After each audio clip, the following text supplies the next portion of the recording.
is up, my fellow Slambarians? Got the peepees out here today, man. The sun's kind of out. Yeah, I started working on a video on another Sambar the other day of a freshly import, kind of what you should keep in mind to do when you get your fresh import.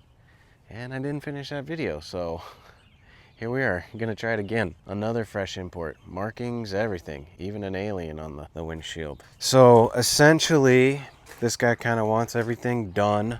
So that's gonna be checking the timing belt, making sure it wasn't done in Japan recently, which there's some wet oil spots on the cam timing cover, so could be leaking oil from inside. That water pump looks like it could be old. So if it's shiny silver, then that usually means that they did it fairly recently in Japan. But again, I'll figure that out when I dive into it a little deeper.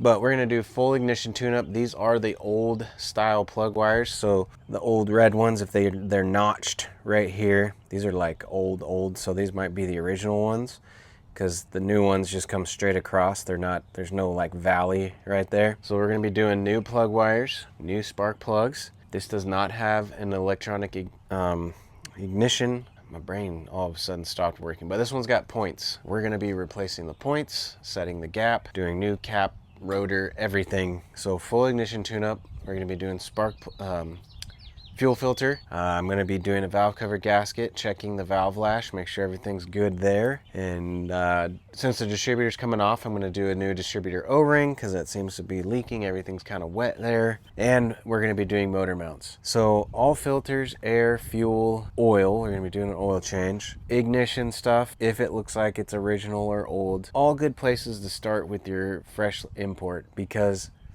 if it lasted, you know, let's say it's the original stuff. If it lasted 25 years, then if you do it now, you're probably not going to have to worry about it again for another 25 plus years. So I know some people, I don't want to spend money on that. Well, it could die at any point. They do. These boots wear out, whatever. They starts grounding and arcing on the engine, and then you start getting a misfire, all that fun stuff. So it's good just to do it and get it out of the way. And if you do it now, it should be good for another long time. So it's not a waste of money. It's an investment for your security. Make sure you're gonna get from point A to point B. The carburetor, I mean, it seems to be running okay so far. If it was running crummy, I would say clean the carb when you get your fresh import. That's always good to do. And obviously check your alternator belt. Yeah, I'm just gonna start going through stuff, changing parts out. I'm gonna show you guys how to do the points in case you don't have an electronic ignition and yours has points, which is 90, 91. So newer ones, you don't have to worry about that. At least I can show you guys how to set the point gap and stuff like that if yours has points.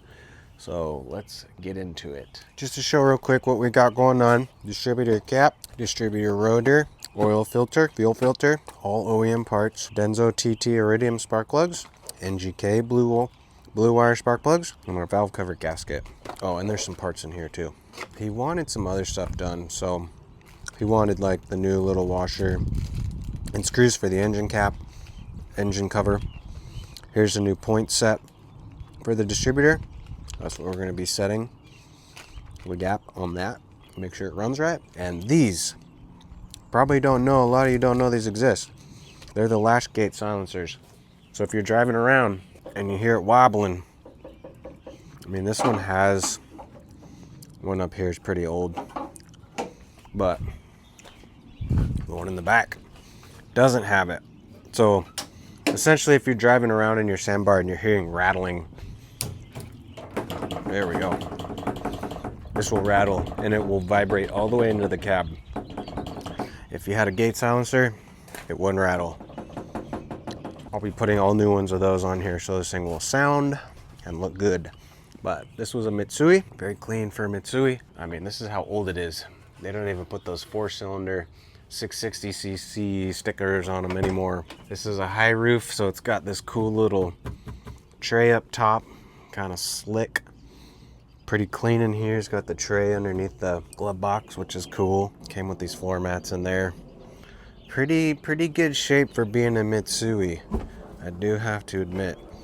And also the earlier ones had like clamps they did away with that, so the seats would just fold up. They didn't actually lock into place. I mean, I don't know why that wasn't, why you'd need to lock it in place, but yeah, they got rid of those in the later models. But we'll be doing coolant. Check your radiator cap. Make sure that guy's in some good shape. This one's definitely original. Got some coolant in there, but we're gonna end up draining it all and replacing it anyways when we do the thermostat and the timing belt service. So all good things to do. Oh, and it even had a battery cover, which is crazy because usually they don't when they come over here. So this guy did pretty good on this one. It's clean, nice. And engine's, you know, looks like it's in good shape. So we're just gonna make it better. So if you're doing an ignition tune-up on your Sambar, whether it's freshly imported or, you know, you're finally deciding to do work to it, it's best just to, one, take pictures. Take lots of pictures. Never hurts to take pictures, because when you start taking your wires off and you don't pay attention to where they go on the distributor cap, everything can get out of whack and then it won't run. This is what I like to do. I know I've done it a million times, but I'm just gonna, you know, show you what can help you if you're gonna do this.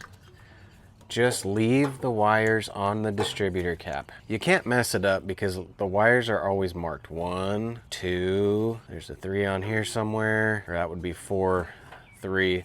So the wires are all numbered. You can't mess it up. 1, 2, 3, 4. 1 is on the closest to the cam or the front side of the engine. But just leave them on the distributor cap. Take your distributor cap off. That way, when you go to put your new parts on, you can take your new distributor cap and line up, you know, put all the plug wires on the right holes.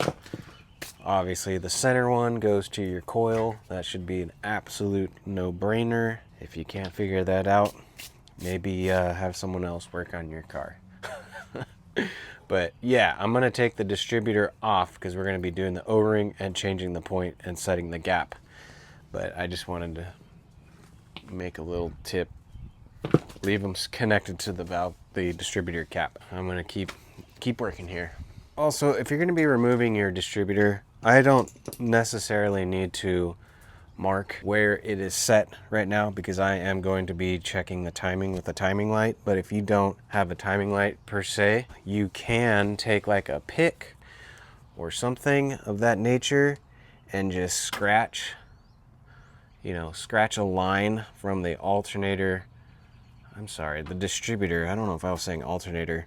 From the distributor, like lobe, over to the cylinder head, make a scratch, and then that way when you go to put it back on, because it can turn, you get it lined back up. But again, I don't care because I'm going to be checking the timing with a timing light and getting everything dialed in. But these are keyed to go in one direction only, so you cannot put that distributor in wrong and freak out and be out of time. It will not go in if it is not keyed correctly. And if it is not keyed correctly, do not try to tighten it down because you will break the lobes off your distributor. So I will show you when I pull it off. And when I say they're keyed a certain direction, one way, so it goes in one way only, you can see it's got like these 2 little notches here, right? They are not dead center. So if you flip this over, it is not, even though it looks like it's centered, it's not. So if you try to put it in 180 degrees out, it will not go in. But if you flip it, you know, flip it around, then this will go back in. So like I said, you can't mess this up. If you try to put it in this way and cinch it down, you will break these lobes off. Take it out, try again. It will only go into the camshaft the direction it came out, and you can't mess that up. Some, like the Suzuki's, they're geared, so you can mess those up because the teeth can line up differently. And that's when you can make a mark on the distributor to make sure you put it in correctly. But Sambars are easy, Actis are easy. They're slotted to only fit one way. So let's go change out that point there because, wow, that thing isn't even, you can barely see that tiny little gap. It's supposed to be 0.45 to 0.5 millimeters, and that gap is like probably less than 1.1 millimeter. So definitely time to adjust or change that point and then adjust it. Okay, so let's replace the points in this distributor. And I can't remember if I was calling it an alternator earlier. That's not right. So I am going to be replacing this distributor cap seal with a new one. So we can throw that out. We can take the old rotor off. That just slides off. Sometimes they get stuck. Don't worry, just pull on it. So essentially, to replace that point or to check your points, you're going to need feeler gauges. And it's 0.45 to 0.5. We're just going to set it at 0.45. And I guess the old rule was a credit card or a matchbox. A match. You could take a book of matches. The matchbox on a book of matches is good to use. But we're going to use a feeler gauge. And essentially, we need to take off that 8 millimeter to loosen up that bolt. Essentially, that's holding that in there. And then Phillip head, or I should say, a JIS screwdriver to get the points out.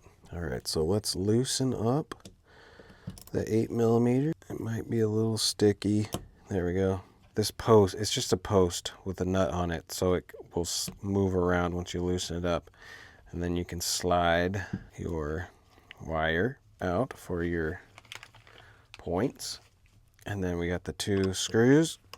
We're going to take those off. Being careful, we don't want to drop those in the distributor. Here is our old points.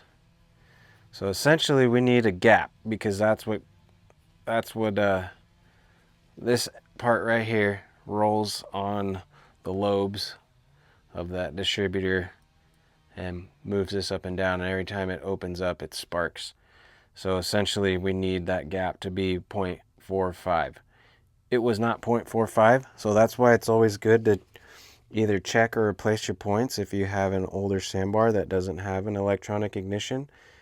And there is definitely some buildup on there, which can cause misfires, and if it's not gapped right, then it can mess with the timing and make it kind of hard to start when it's cold, all that fun stuff, or kind of backfire when you're wide open throttle. So it comes with new grease, so that's what you put on the lobes, essentially, on the distributor. So I'm going to clean the old one, get all the old grease off, and then I'm going to put the new grease on it. That allows it to, slip around on there and not wear out the plastic. Rub that around on the distributor lobes there. Okay, now we're going to put the new points in there. So that slotted end goes back on that bolt again. Put it in there. Tighten that 8 millimeter back up.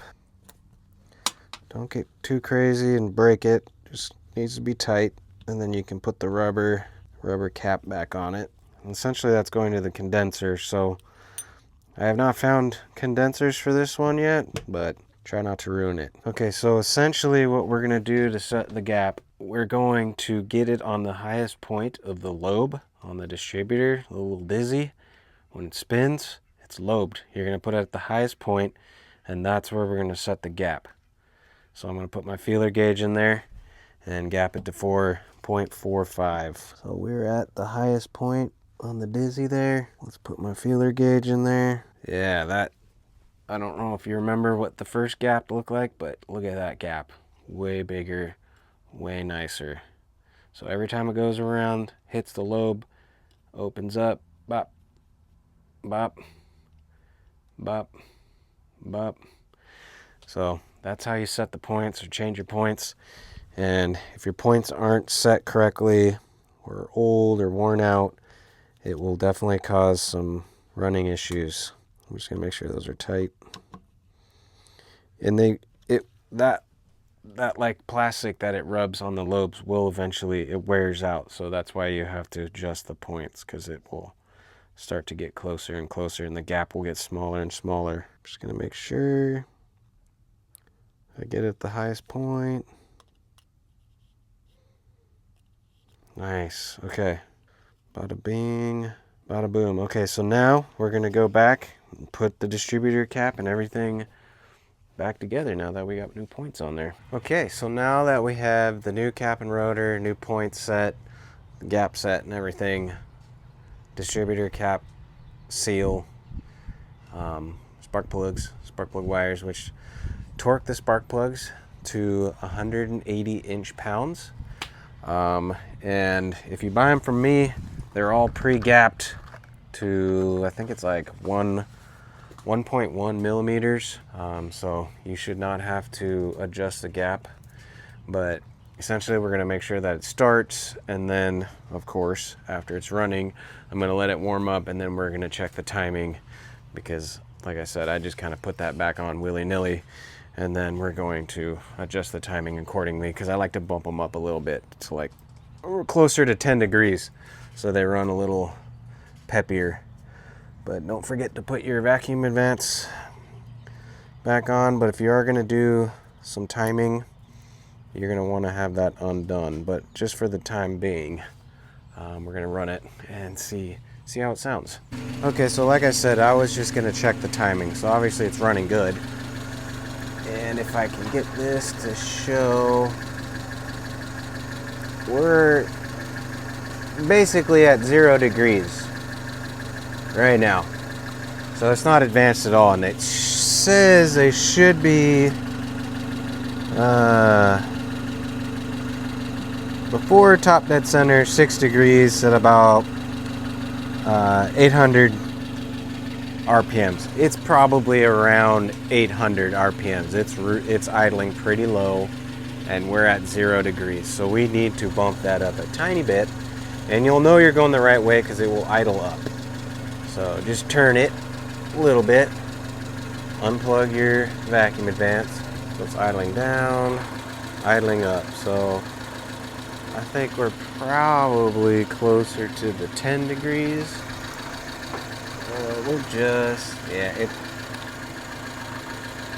We're at about 6 degrees right now, so we're pretty good. I'll bump it up just a tiny bit more. I like them to be at closer to the 10 degrees because they're a lot peppier. Let's see what we got. Yeah, we're just under 10 degrees right now, so I'm gonna cinch that back down, put our vacuum advance back on, and say that's good. Okay, so timing was set. I adjusted the idle on the carburetor back down a little bit since we bumped up the timing. It's running super smooth, sounds really good. Okay, so I did an air filter real quick. So we got a new air filter in there. The hose popped off the carburetor, so if you do your air filter, make sure the hose doesn't come popping off the carburetor, because that could cause problems. They're usually pretty hard and stiff, and so they don't flex a lot. So just be aware that might pop off, and if it does, just tighten it back up with your screwdriver. So air filter's done.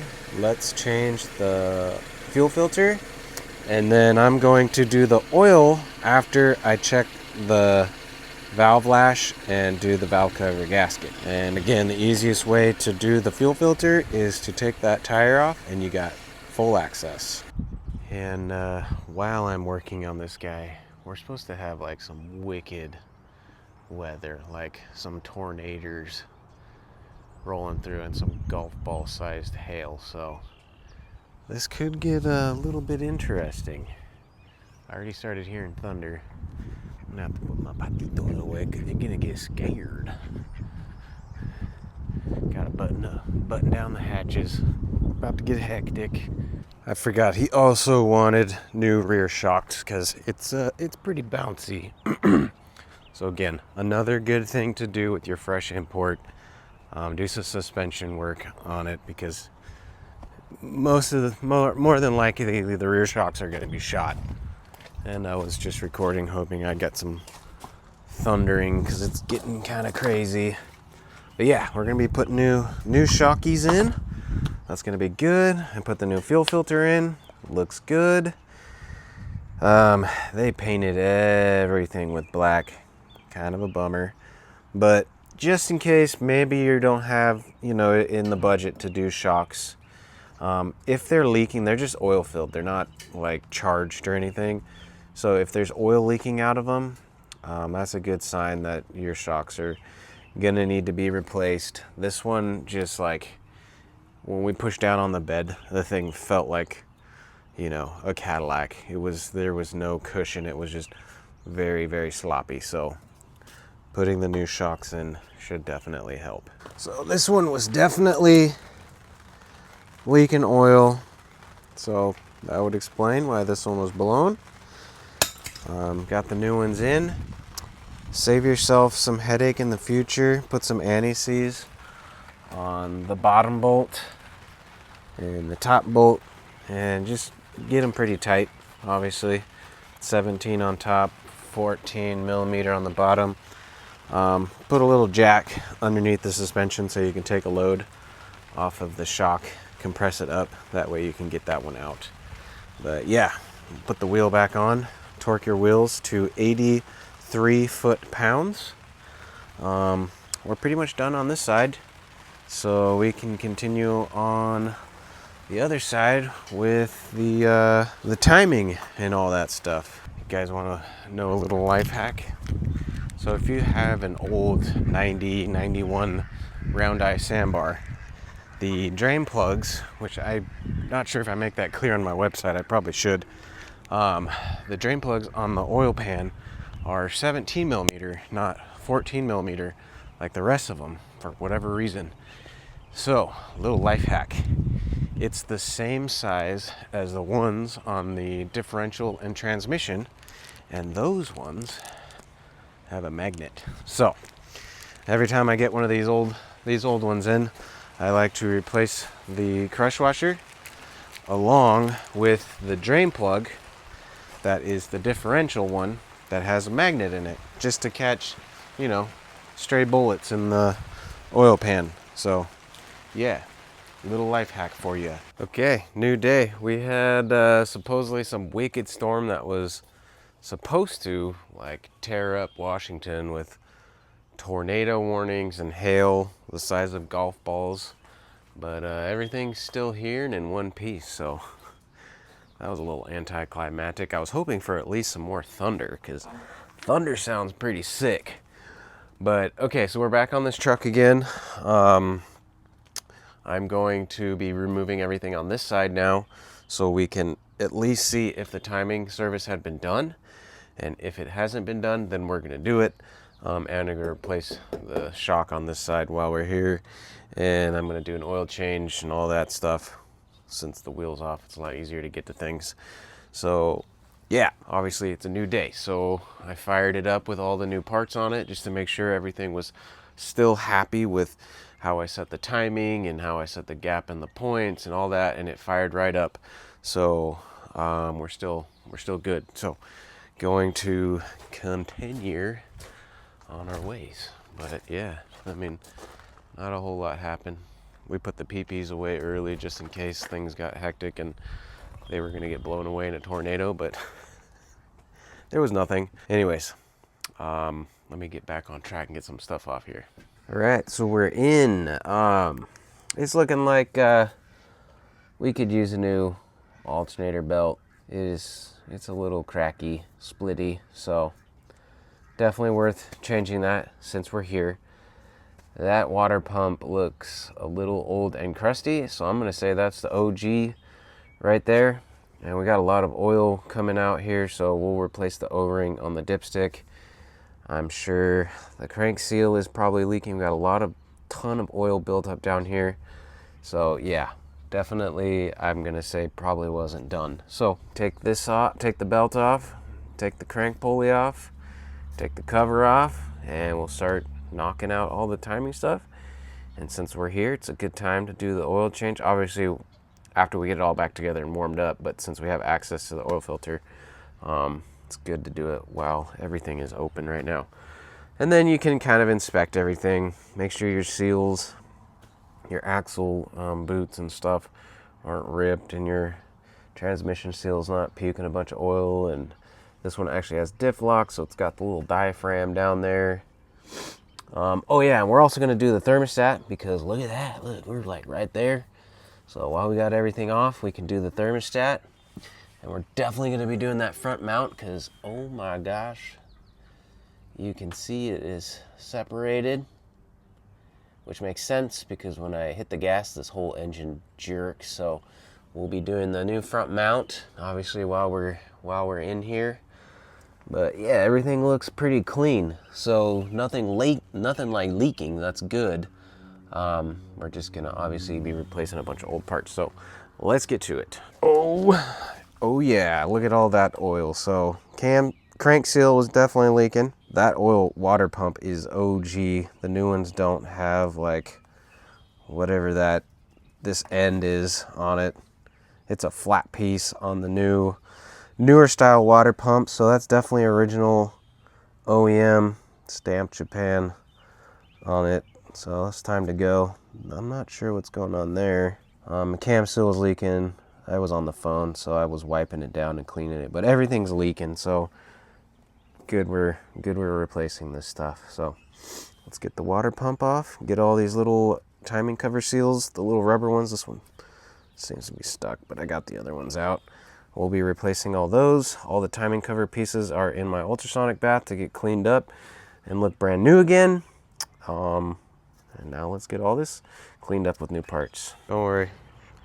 Here's your dose of patitos, Georgina, little Spotty, little Indy, Snowman, Big Indy, I think that's Tom, Sunshine, and her baby boy who's bigger than she is. Goodness gracious. All right, I gotta get some parts from inside. All right, a little progress update. Got something going on. There we go. These plastics cleaned up so good with the ultrasonic. I mean, they look brand new for being 30 years old. I was actually kind of impressed. They're usually pretty scratched on the inside, and I don't know if that's due to swelling or something, but the plastic starts rubbing on the pulleys and cutting a hole essentially in the timing cover. This one barely had a scratch, so pretty amazing. And I just re-inked the white timing mark, so man, looks so good if you clean up the plastics. Just makes you feel better about putting it all back together. You're not putting old dirty parts back on. So did the thermostat while I had this all apart. We're gonna put the alternator belt back together, and then there's our new belt over there, OEM. And obviously I put a new dipstick O-ring in there and all new plastic timing cover seals. Yeah, we'll get the side back on, the new shock back on, the wheel back on. And then I have to, oh yeah, and then we're gonna adjust the valves and then change the oil. So yeah, a little progress. Let's get this finished up. Okay, well, oil was dropped. Like I said, my little life hack, use the transmission drain plug because it's got a magnet in it. New Subaru oil filter on there. Got the cover back on. So I haven't put oil in it yet because I'm letting it cool down so I can adjust the valves, and I want to adjust the valves when it's cooled down. And I'm warming up the ultrasonic bath again because I'm going to take the valve cover off and throw that in the ultrasonic bath and get that all cleaned up, so it looks really good back here. So back to work where I murder some patitos. And I almost forgot, we got the new shock in. So anti-seize bottom top bolt cover on. So yeah, now I can get onto the valve cover while the ultrasonic bath is heating up. I can start getting this stuff down. Still kind of hot, so I don't want to adjust the valves when it's hot, but at least we can clean the cover while it's cooling down.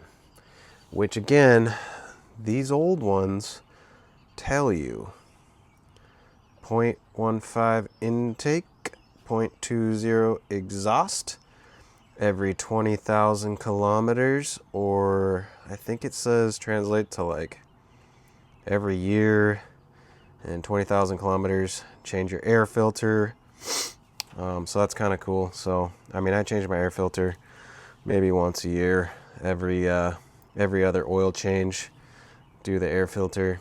But yeah, I don't know why they got rid of this sticker on the other ones, but it tells you the point gap and then obviously the intake and exhaust valve lash. Yes, kind of some helpful information on the early ones, but apparently that sticker cost too much to stick back there, so they nuked it. All right, so here's the inside. It's actually like not too bad. There's not a lot of gunk buildup. If it was, you know, if the oil wasn't changed regularly, there's a lot of gunk that builds up on the bolt head ends where it just kind of sits and pools up, and it gets really gunky and dirty. And the top of the rocker assembly gets gunky and dirty, mainly because that oil just sits there and, you know, gets real cruddy. So it's not bad. I'm gonna guess that it probably doesn't need a valve adjustment, but I'm gonna obviously check it anyways because we're doing the valve cover gasket. It's real easy to check the valve lash. So again, I'm gonna let it cool down because it's still pretty warm, but it's always good just to kind of get an idea. There's a lot of gasket sealer right there. We'll definitely get that out of there. But if you're doing this, get rid of the gasket sealer. That is usually on the end of like the bridge where it bridges over your camshaft. There's a lot. They really put a lot on this one. You don't need much, like a dab on the little 90s. But I'm going to get all that cleaned up, of course. Get that valve cover in the ultrasonic bath and get it looking brand new. Yeah, not too bad. So that's good. Engine's quiet, so again, I don't think it's going to need much, but we'll see. Oil has been changed. Valve cover was cleaned. Man, it looks really good. So just a little trick when you're doing your oil change, 2.5 liters is usually perfect. I'd say 99% of the time that's perfect. 2.5 liters. When you fill it in, you'll check your dipstick.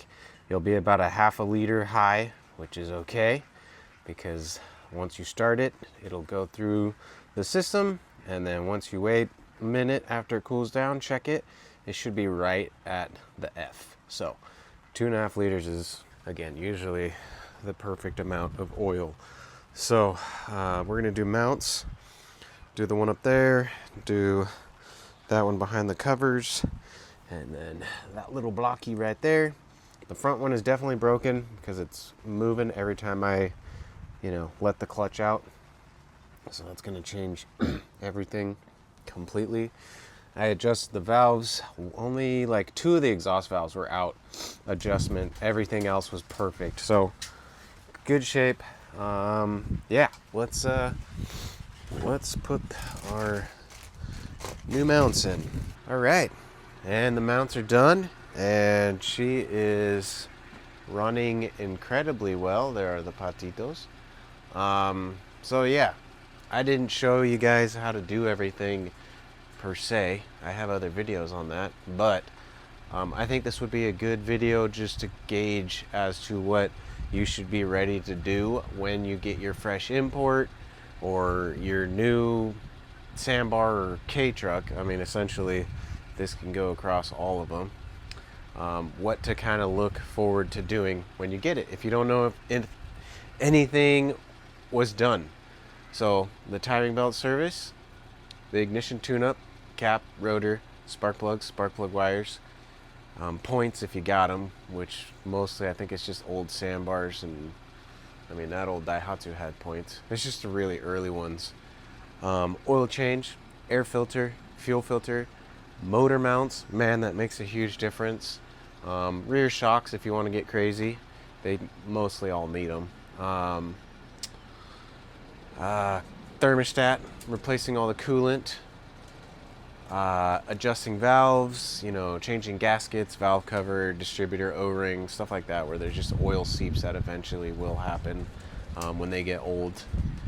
I replaced the coolant reservoir cap because that was kind of crusty and broken when I took it off. But yeah, those are just a few things, again, to look forward to on your fresh import from Japan, or your new buy and you don't know if anybody had done any previous work to it. So cool, thanks for watching, guys. I appreciate it. I don't know how this video is going to turn out because I see what I'm doing, so it makes sense. But again, I didn't film it. I just kind of talked about it, so hopefully this all kind of works. I know I haven't made a video in a while, so I thought I would try to give you guys something. So again, thanks for watching. I really appreciate it. If you need parts, check out okgarage.com. I got a bunch of parts for Sambar, Acti, Suzuki, some Daihatsu stuff, Mitsubishi stuff. And yeah, like, subscribe if you can. I really appreciate it. That helps me out, helps everything. I don't have Patreons or any of that stuff. Basically just, you know, I keep going off of parts that I sell and K-trucks that I work on. So if you're in Washington and need something worked on, hit me up. If you need parts, hit me up. If you like this video, comment or something and tell me I have great hair color. All right. I'll see you guys on the next one. See ya.